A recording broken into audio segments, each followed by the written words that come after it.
Week 3 of Major League Rugby has just passed, and as always, Rob Hammerschmidt from Hammer Rugby is back on the channel to give his lowdown of what went on. So if you enjoyed this video, subscribe and leave a like, and let me know your thoughts in the comments down below. Over to Rob. Really dig into some of the gameplay of both Toronto and San Diego to find out what makes them apart from some of the other teams around the league. And here's what I think one of the keys to victory for them has been, and it should be a hallmark of successful teams as we march forward to the championship. And that is line speed and defense and transition offense. So I'm going to break this down for you, but it's something to pay attention to as you watch some of the games coming up this week and beyond. Look for these two pieces from the successful teams. Two of the best defensive teams through week 3 in Major League Rugby action are San Diego and Toronto. They use line speed and pressure to force turnovers.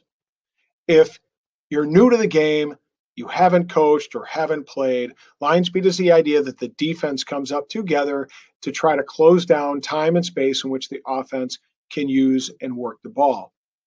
So one of the common counterattacking styles that offenses use to negate this line speed is the tactical kick. This can be a chip over top, or it can be a shallow kick somewhere into space over top of the defensive line.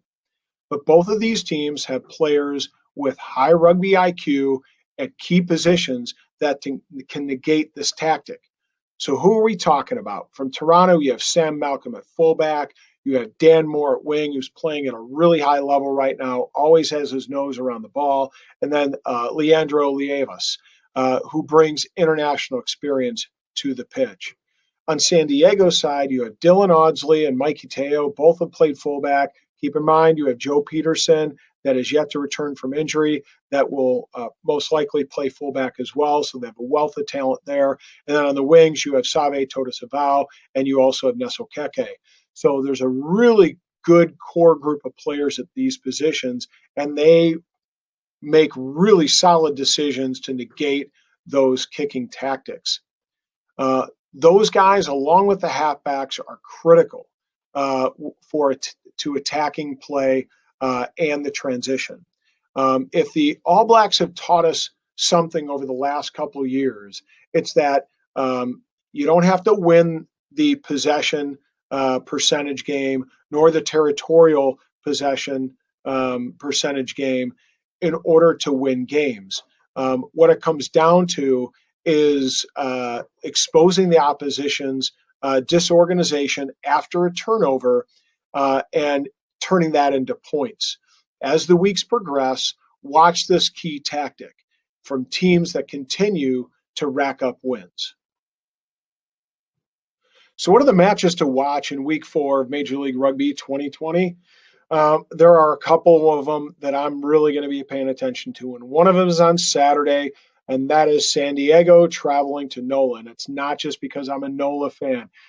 It's because NOLA, it's a question of what type of team are they going to be. I think they were looking to be a team that contends for the title this year. And San Diego, I think all roads go through them. They are absolutely the cream of the crop. So let's see what NOLA can do. And one of the keys for NOLA success potentially this weekend is a return of 2 players. J.P. Loft coming back from injury. I'm told he's fit and ready to put in some minutes. And then another one is Nick Feeks, who is having some visa issues. So these 2 players add another dynamic option to NOLA's gameplay. Let's see if they make a difference. Utah, that one's on Saturday. Utah goes to Colorado. They played at Affinity, and that'll be an interesting matchup within the conference. And I want to throw a shout out to my guy, Ty Braga. He just got the announcer's job at Affinity, so good luck, mate. You did well last week. I look to see you continue to do a great job this week. Another one on Saturday to look for, New England travels to Seattle. And this is an interesting matchup because New England is really showing themselves to be one of the top performers as a newcomer in the East, and they're playing a cross-conference battle against Seattle at Starfire Stadium. This is interesting because we'll see if Seattle can get that first victory. Let's see if Ben Sema comes back. If he does he make a difference in how they play and their ability to put pressure on New England's offense? Then on Sunday, we have Rooney, the Roosters, travel down to Houston. This will be an interesting cross conference matchup. Can Houston get it back on track? They've shown themselves to be a team that can play and put up some points and win some matches. And then let's see what Rooney team appears. They've shown that they over the last couple of weeks have actually kind of found their footing after that first week misstep. And then finally, I think the week of the match is, match of the week is Toronto versus Rugby ATL, and they're playing in Atlanta. And this is going to be a great inter conference rivalry and matchup this week. It pits the top performing Toronto against that tough, hard nosed Rugby ATL lot. That'll be a really great matchup on Sunday night. So we have a great slate of action this week. I hope you guys enjoy it. Go ahead and subscribe. Leave me some comments if there's some things you'd like me to address and talk about in the covering week 4. Have a great week.